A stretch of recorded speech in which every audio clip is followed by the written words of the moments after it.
you suppose you could turn the Earth a little bit so we could get a little bit more than just water?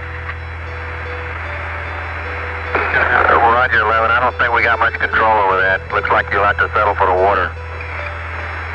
It's worth noting that during both the first Apollo 11 telecast and also the Little Gem, Charlie Duke comments on the TV quality, comparing it to the telecasts from Apollo 10. Hello, 11. Houston, the Goldstone TV said that when you get a sharp vertical line on a picture where the horizontal banding goes across, it does appear to bend it slightly. It's the same as Apollo 10, they said. Looks okay to them, over. Bye-bye. Okay, my comments were from Goldstone that they see no white spots as we saw in 10. Looks like the AGC's working real well. The F-22 looks good, over. Do you see any resemblance between the card and the guy holding the card? Now that you mention it.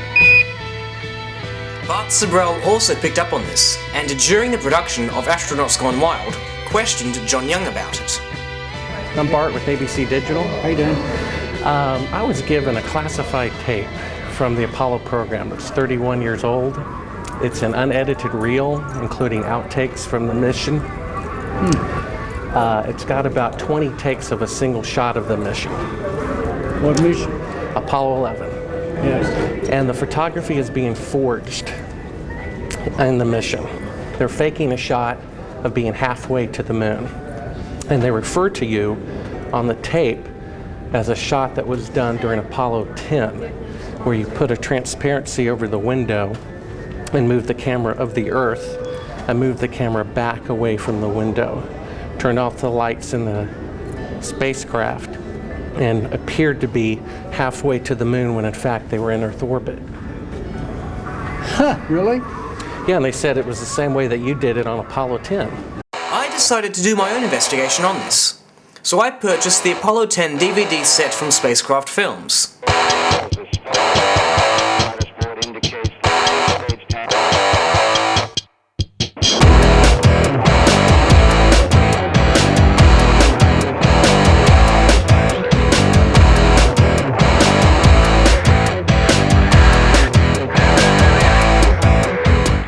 Indeed, there were many telecasts showing a far-off Earth.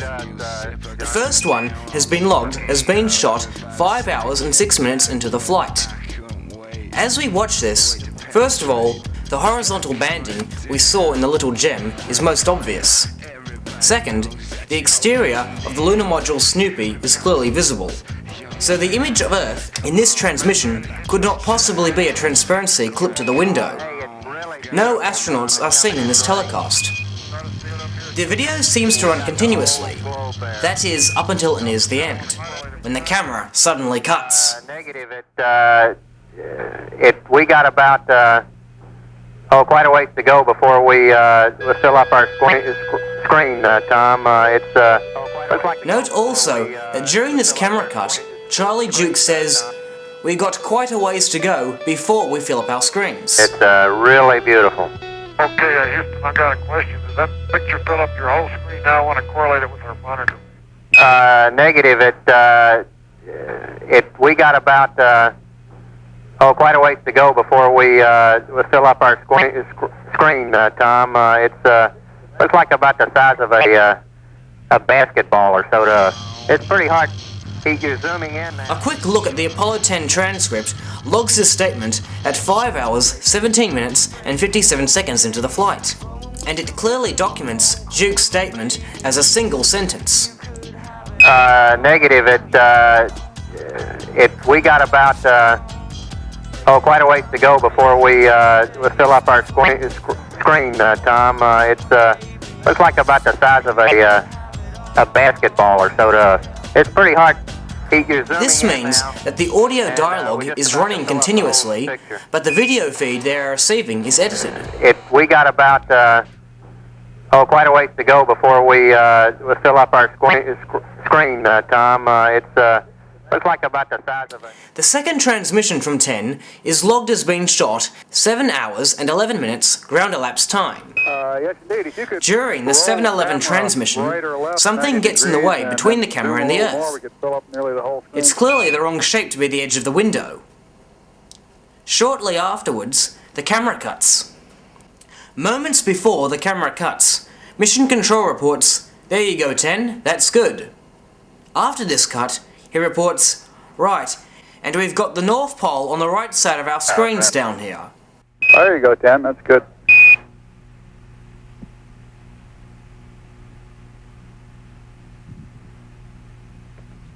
All right, and we've got the North Pole on the right of our screen down here, and the Atlantic Ocean with The NASA transcript logs the respective mission time occurrences for these two statements as 7:12:06 and 7:12:15, or 9 seconds apart, which is exactly the same time they occur on the Spacecraft Films DVD.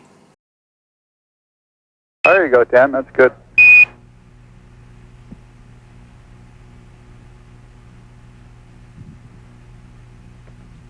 All right, and we've got the North Pole on the right of our screen down here, and It's another case of live audio with edited video footage.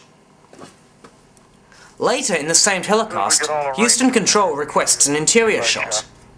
Houston, But suspiciously, the camera blacks out before we go inside the capsule, and vice versa when we go back out again.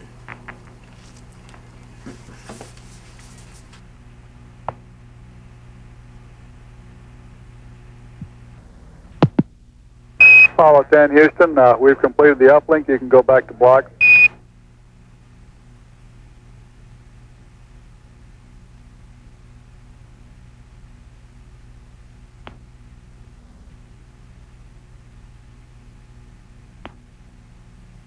Roger, we're block. Roger. Okay, you're coming through on our black and white monitor now. Very well. We'll see the color in a minute.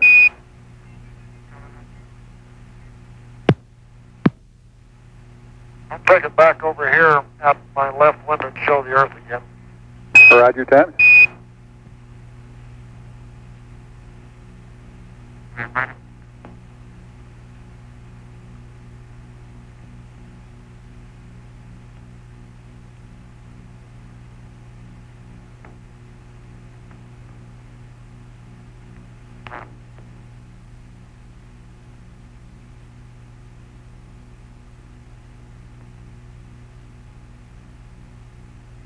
Okay, 10, we're getting the Earth now.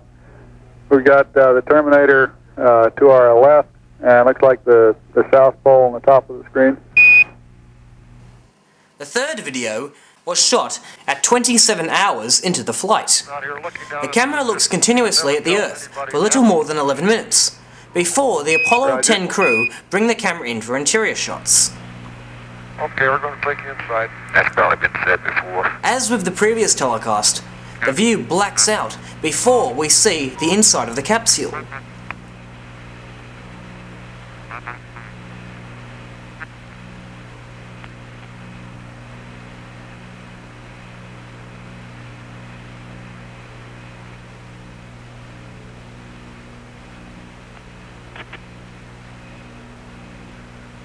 Okay, we're picking up your transmission from inside now. It's interesting to note that during this particular telecast, the astronauts were doing their best to prove they were on their way to the moon.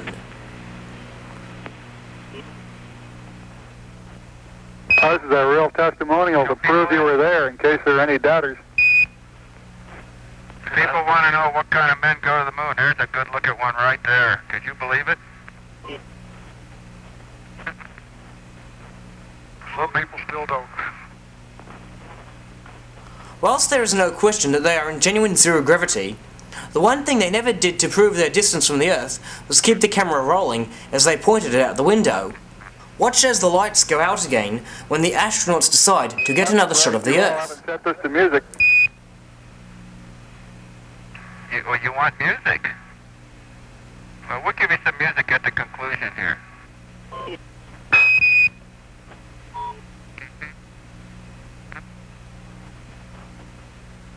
Okay, we'll take you back outside now.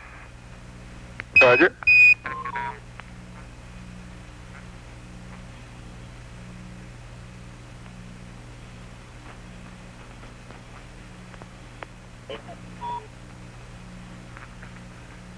Well, Tom shows you that. We've got another little rendition we'd like to put your way. Roger, we're standing by.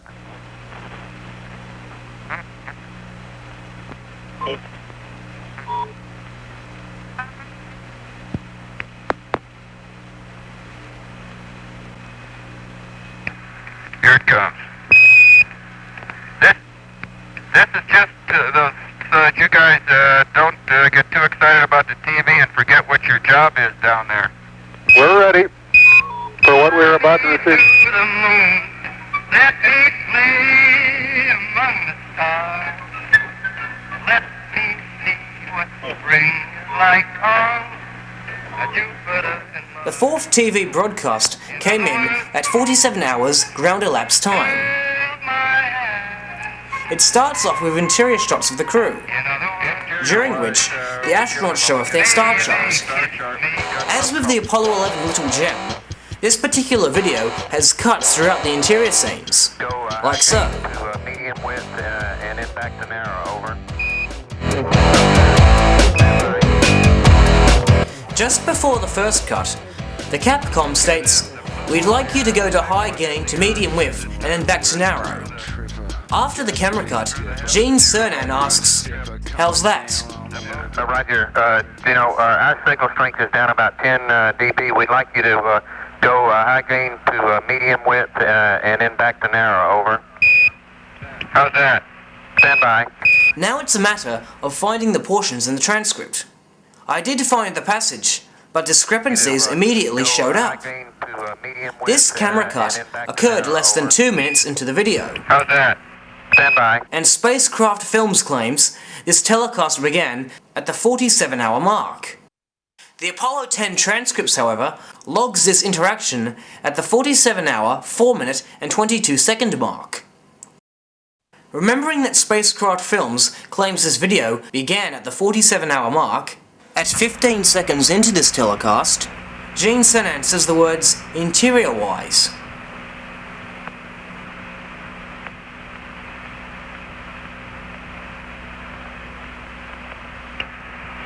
Interior-wise, we're giving them a look at the star If chart. Spacecraft Films are being truthful, Cernan therefore made this statement at the 47-hour, 15-second mark.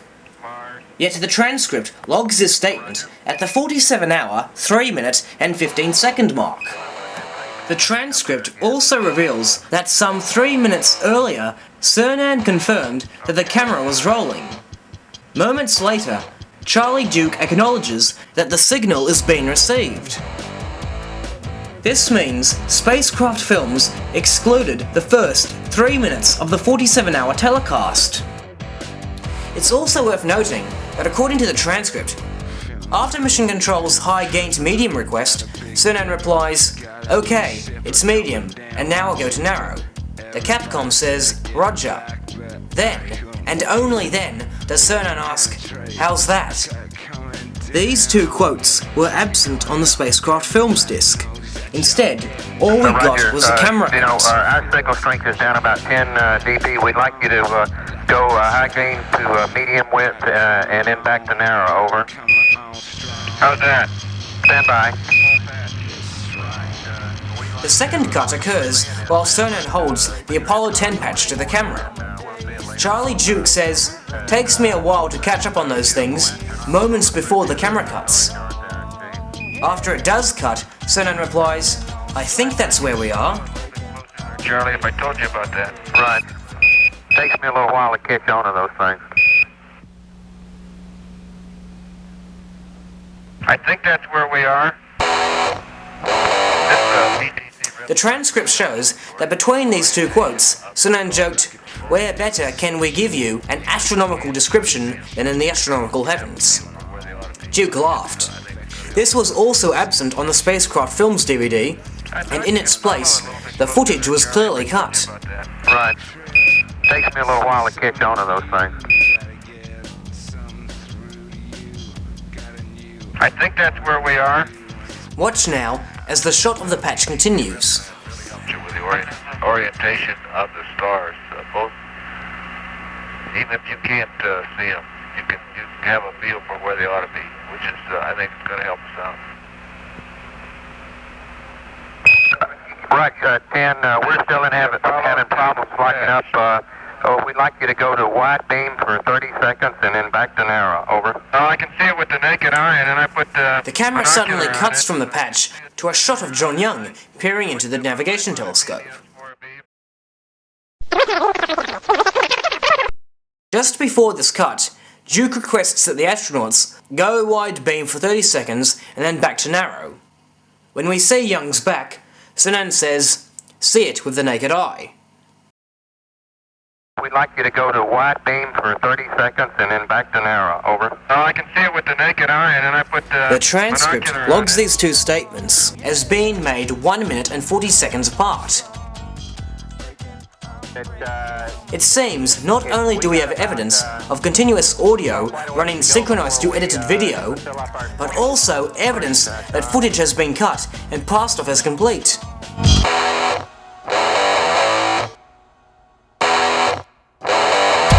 But the most significant exclusion of 47-hour GET footage is the view of Earth they saved for last.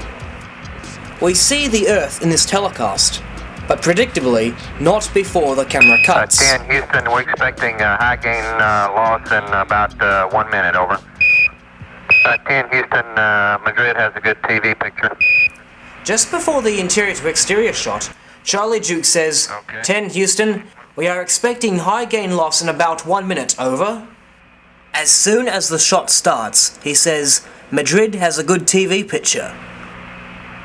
10, Houston, we're expecting high gain loss in about 1 minute. Over.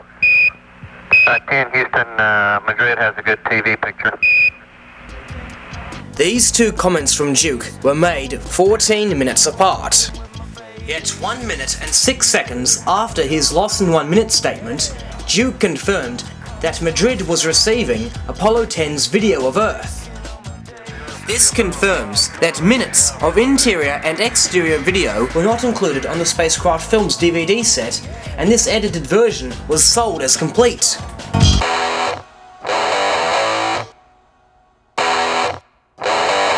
It gets better.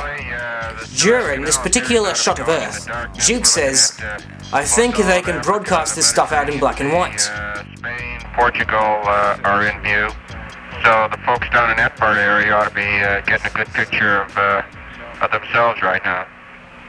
Alright. I think they can broadcast that stuff out. Whole minute.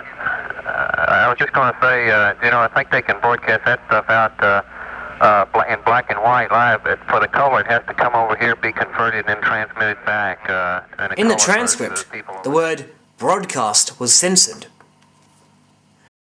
Note also how, as Duke says, they're probably seeing it in black and white, the camera cuts from one angle to another. I think they can broadcast that stuff out in black and white live. For the color, it has to come over here, be converted, and transmitted back in a color for the people over in that area, but probably seeing it in black and white. It's another example of live audio synced with edited video. So let's see. Presuming that Spacecraft Films are being truthful in their complete footage selling point, and that this footage was broadcast live as Duke said, are we to believe that the networks were receiving this telecast in its edited state? The people over in that area, but probably seeing it in black and white. Out of the entire 47 GET telecast, less than 8 minutes were included on the Spacecraft Films DVD. As just demonstrated, at least 5 minutes of it was censored. The next telecast, featured on the Spacecraft Films disc, is logged as being filmed at 49 hours and 54 minutes into the flight. It runs for about 2.5 minutes and looks continuously at the Earth. However, the title card given says it's the 6th telecast from Apollo 10, not the 5th. Presumably, there was another telecast between the respective videos filmed at the 47-hour mark and the 49-hour mark. So why is it not included on the Spacecraft Films DVD? Telecast number 7 is dated as being shot 53 hours, 35 minutes and 30 seconds ground elapsed time. Here's the low from the 5 of us on Apollo 10. Here's Tom Stafford, John Young, and yours truly, Gene Cernan. Okay, that's the 3 of us, and here's the other 2 on Apollo 10. Your friendly Charlie Brown, and our ever-loving companion Snoopy.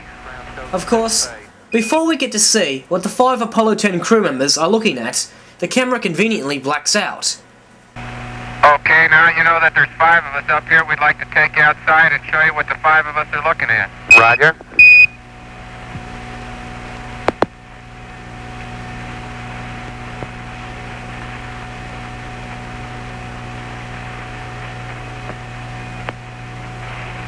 Okay.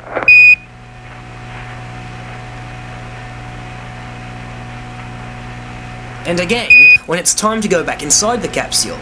Okay, we'll take you back inside here now.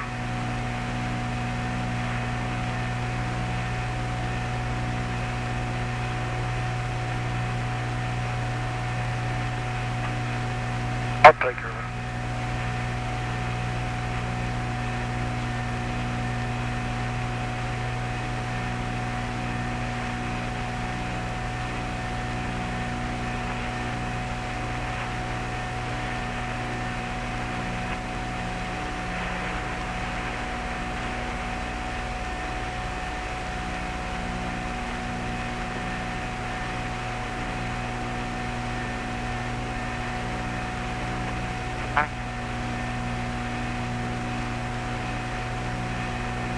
Question for today, who is that?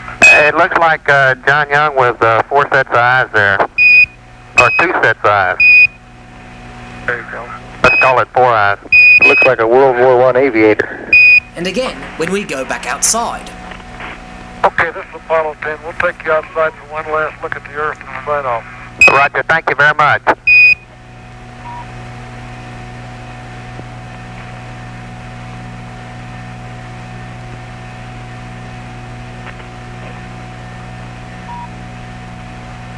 The final telecast filmed on the way to the moon is dated 72:20 mission time. Just over 4.5 minutes after a continuous shot of Earth, Thomas Stafford announces they'll be taking the camera back inside. We'll give you a quick shot on the interior now, and then we'll terminate this pass. We'll go inside now. Of course, not before the lights go out. Very good. Thank you much for the view.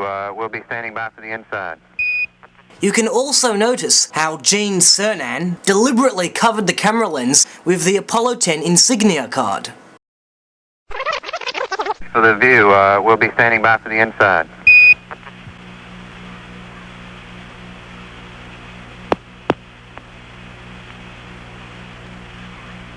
Hello, Apollo 10, Houston, you're coming in on the black and white monitor now. During this interior scene, Charlie Duke comments, "The patch is visible, but it's pretty dark, due to the background being so bright." Just as Duke says the last word in his sentence, the camera cuts. Side one, I guess it is. The patch is visible, but it's pretty dark due to the background being so bright. The next quote we hear is Duke's, "10, do you read, over?" 10, do you read, over? The transcript logs these respective quotes 1 minute and 10 seconds apart. The exact time elapse on the Spacecraft Films disc.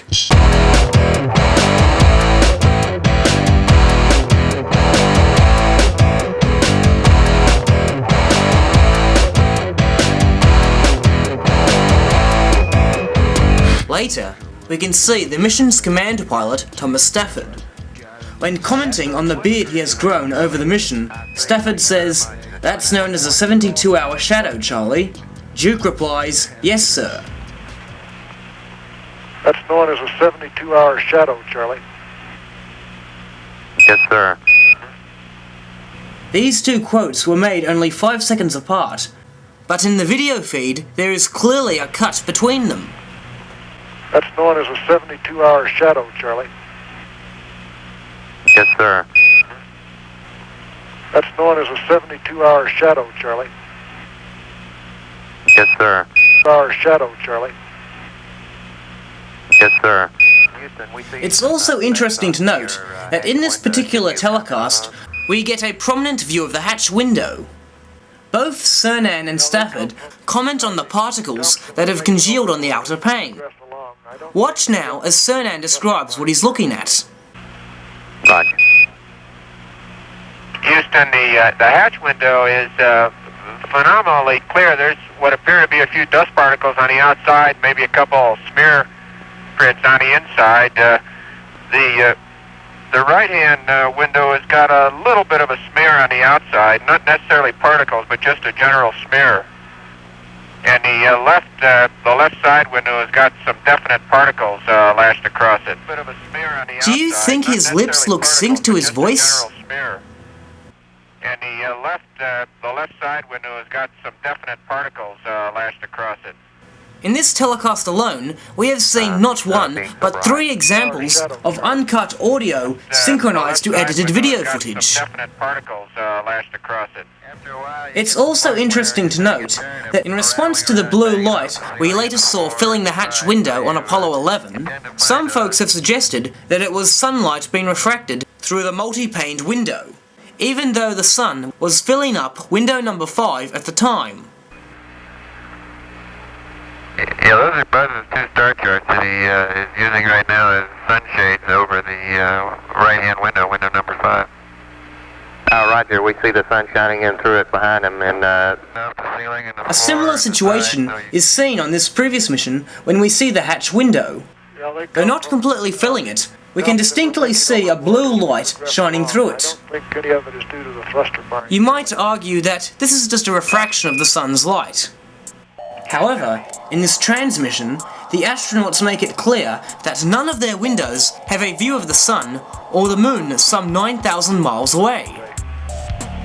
At this time, as we look at the Earth, we are 210,000 miles away. We've only got about 9,000 miles to go to the moon. We're traveling approximately 2,500 miles an hour relative to the Earth, around the moon. Right now, we cannot see the moon, even though it is rapidly accelerating towards it by its mass. Over. Roger, Tom. We copied. That's a very good description. We copy. We have you entering the lunar penumbra at this time. Do you notice the sun setting at all? Over. We can't see the sun right now, Charlie. Roger. We're not in the right attitude to see it.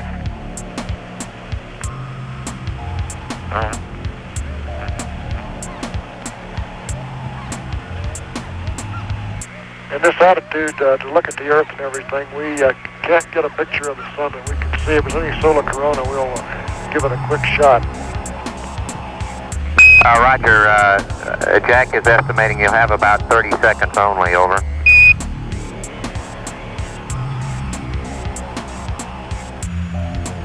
Okay, Charlie, it appears that the sun's reflection on Snoopy here is getting a little bit dimmer.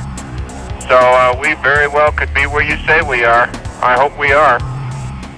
Along with the telecasts, the Apollo 10 crew also shot a series of videos with their 16mm data acquisition camera. Out of all of them, there is one shot that is quite questionable. We see Gene Cernan and the window behind him. There is no question that there is a little white dot outside that window. What could it be? However, this is where the tape ends. For all we know, that little white dot could very well be the moon 240,000 miles away. But here's the interesting part. In this piece of 16mm footage, we can clearly see the hatch window completely filled with a blue light. Because both Stafford and Cernan are seen wearing beards in this video, it tends to suggest it was filmed around the 72-hour mark, when our heroes had absolutely no view of the sun or the moon. Right now, we cannot see the moon, even though it is rapidly accelerating towards us. We can't see the sun right now, Charlie. Roger. We're not in the right attitude to see it. So, if the blue light we see coming through the hatch window in these 2 videos could not be from the sun or the moon, Where else could it be from? 懐かしい山の地なりでいつも刻めば踊っている地球が見えるせっかく青でも高く響くよ地球オーケストラ Oh, and our view of the Earth before terminating the 7220 telecast? We see it, but not before the lights go out. Okay, Charlie, we'll terminate this pass with one quick look outside and see how the 210-foot dish looks at the Earth from outside, okay? Roger, 10, we're standing by, over.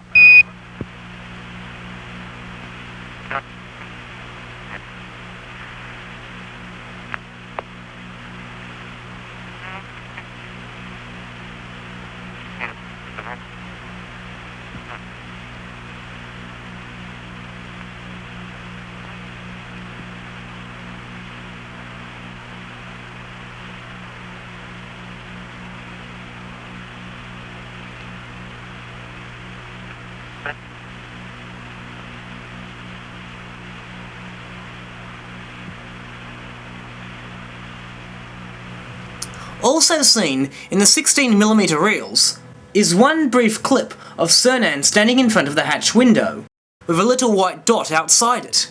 Of course, this little clip lasts only a few seconds anyway, and that little white dot could very well be the moon viewed from Earth orbit.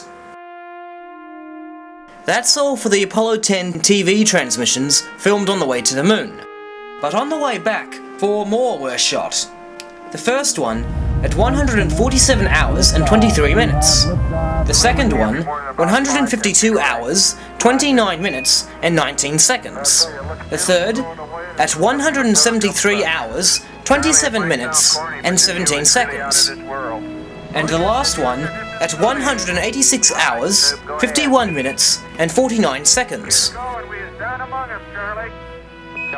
In the 147.23 telecast, the view of Earth we see is clearly behind a pane of glass, as a congealed particle is seen lancing around in front of the Earth.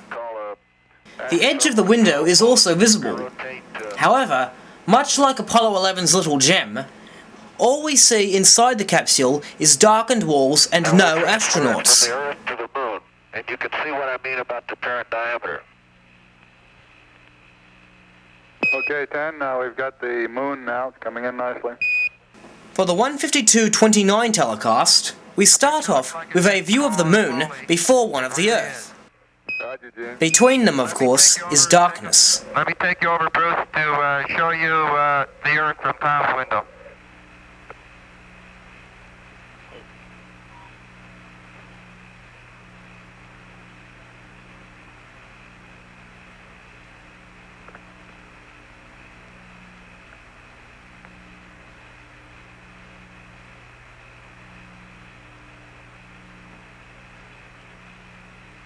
Right in the middle of Stafford's monologue, however, the camera suddenly cuts. At this time, you should have the Earth coming through on your set down in Houston, over. Roger, we've got it. Okay, Houston, Apollo 10, we're looking at the Earth out our left window. We're now approximately 168,000 miles on our return journey to the Earth, and again, relative to the Earth, we're traveling approximately 3,500 miles an hour. As you can see the Earth there... Just before the camera cuts, Stafford reports, "We're travelling approximately 3,500 miles per hour." After the cut, he says, "As you can see the Earth there, actually, it's upside down with the white cap as the North Pole." We're traveling approximately 3,500 miles an hour. As you can see the Earth there, actually it's upside down with the white cap as the North Pole. And A look at the transcript reveals a whopping portion of Stafford's description of the Earth has been cut from the Spacecraft Films DVD set, and the telecast presented as complete when it isn't. It seems yet again, when we go back inside the spacecraft, the camera blacks out. okay, Houston, we're going to take you inside the cockpit for just a couple of minutes here. Over. Roger.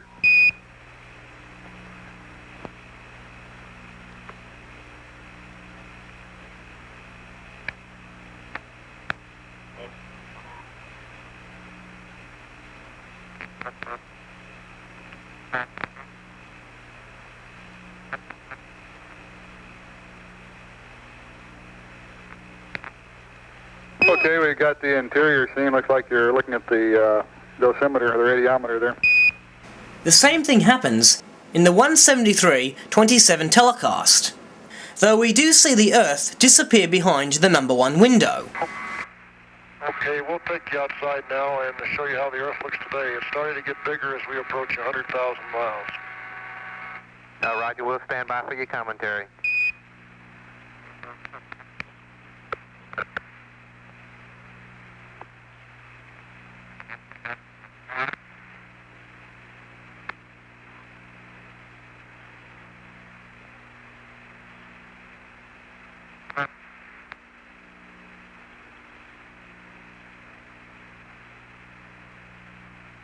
Charlie, we'll have it in a minute. It's just coming right over the window edge. Here it comes now. Roger, we have it then. Out. And John will take the camera there and go right and take it out through our center hatch window. And here you can see the Earth as it starts to go out the left side window. Roger.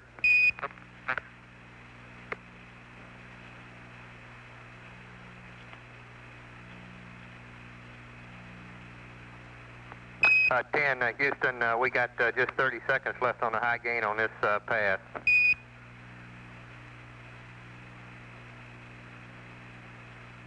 Looks like we won't catch you this time, Charlie, but that big low pressure cloud cell, very distinctive over the Alaskan area, Aleutian area, is very distinctive to us with the naked eye.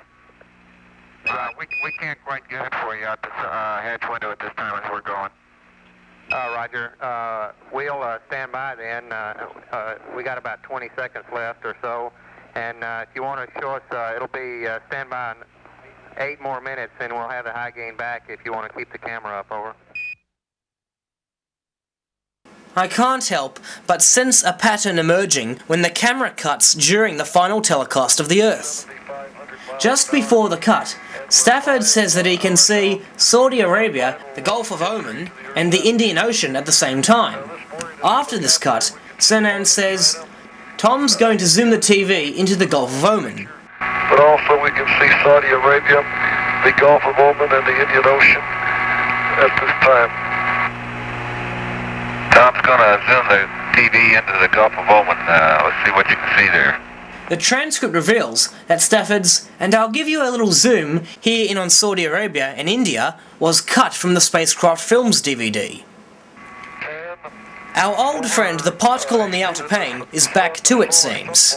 And of course, there is a shot of darkness between the Apollo 10's final view of the Earth and the final interior view. And why don't we take you inside the cockpit for one quick minute?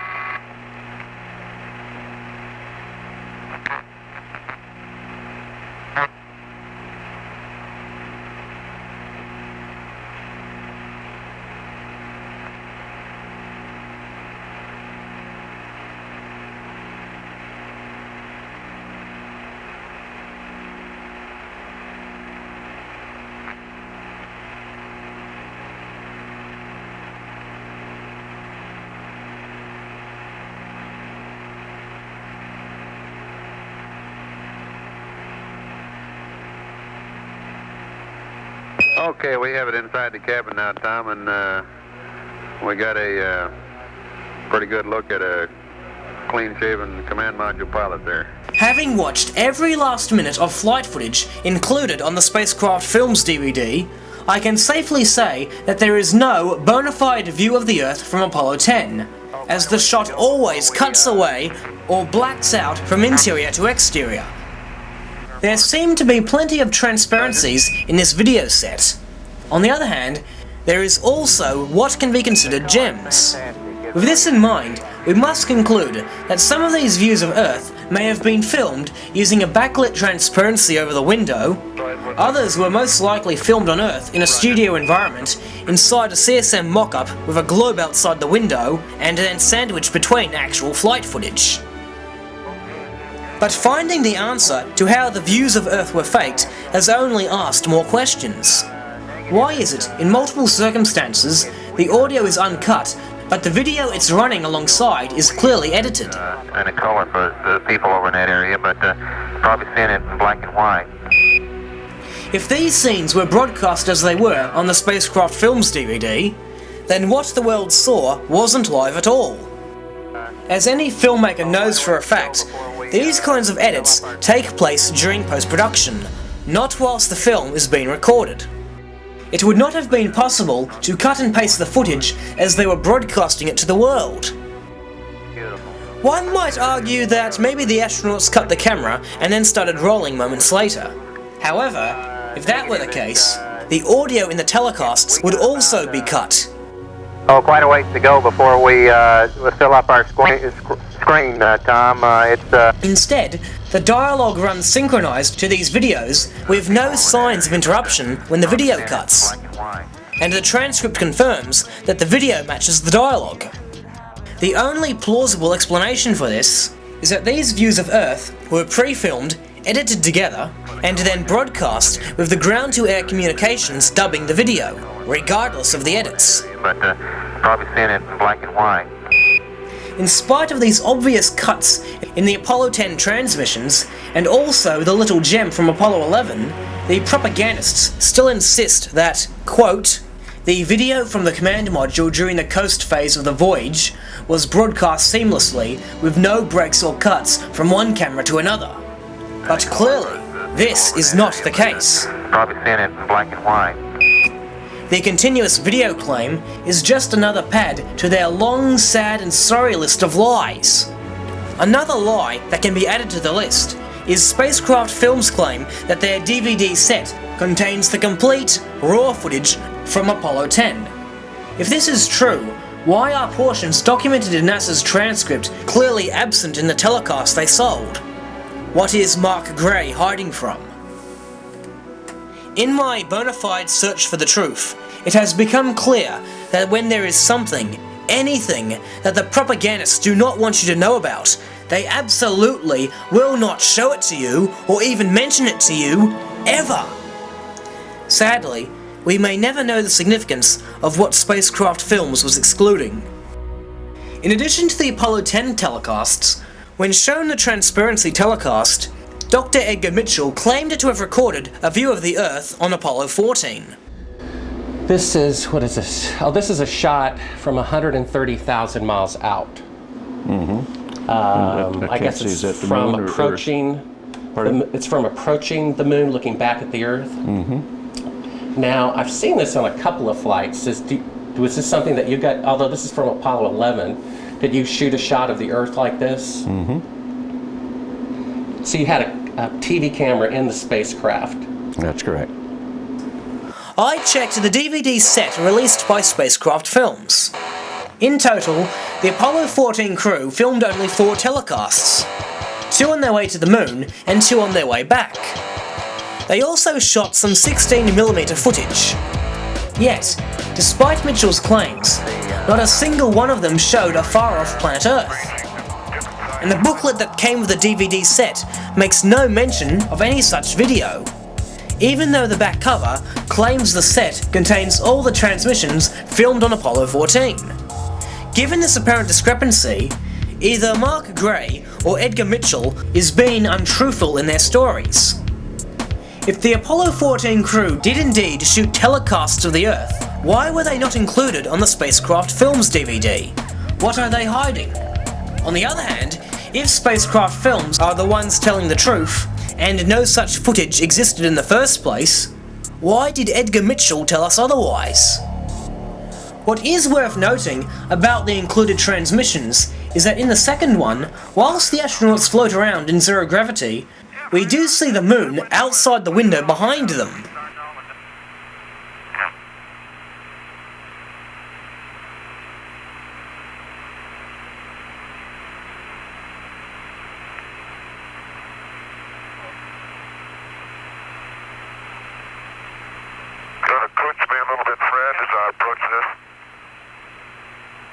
Okay, we can see it now. It's right down in the lower right quadrant of the window.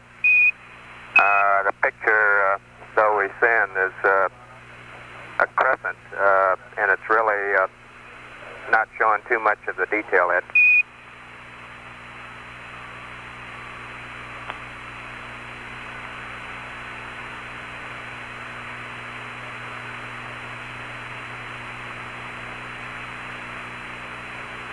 Okay, I assume you're zooming the camera now, Ed, and we lost the picture of the moon. A natural question is obviously raised by this. Why not the Earth? Okay, Houston, I got a question. Does that picture fill up your whole screen now? I want to correlate it with our monitor. Negative. We got about quite a ways to go before we fill up our screen. Oh, but these blatant cuts and edits are not only present in the CSM television footage, oh no, but also in the lunar surface footage.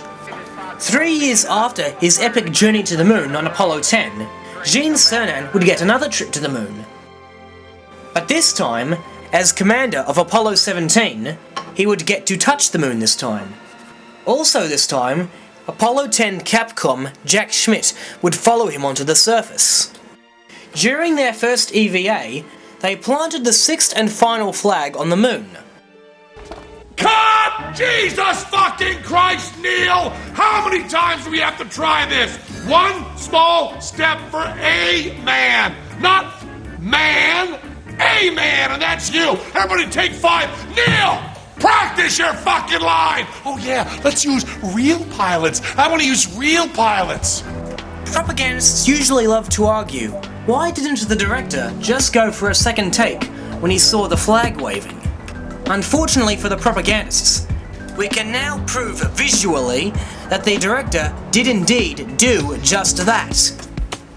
The flag ceremony, of course, was televised by the lunar rover's onboard remote-controlled camera, called the Ground-Controlled Television Assembly.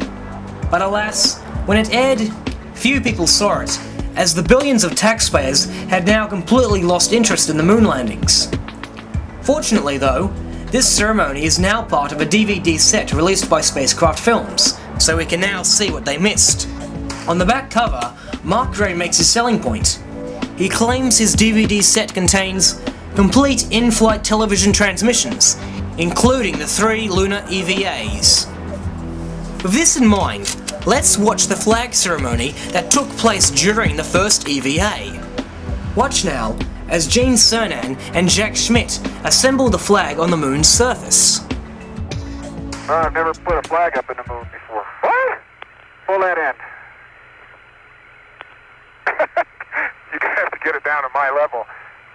Tall guys are all alike. Wait, I'm not through. Okay. How about getting it stretched out here? I will. I just can't start forward as fast as I'd like to.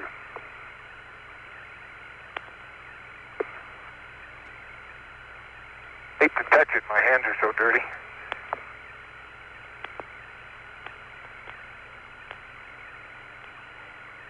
Okay? Yeah, it's going to want to curl. Maybe it'll, that's what it looks like it's waving in the breeze. Yes, sir. How about right there?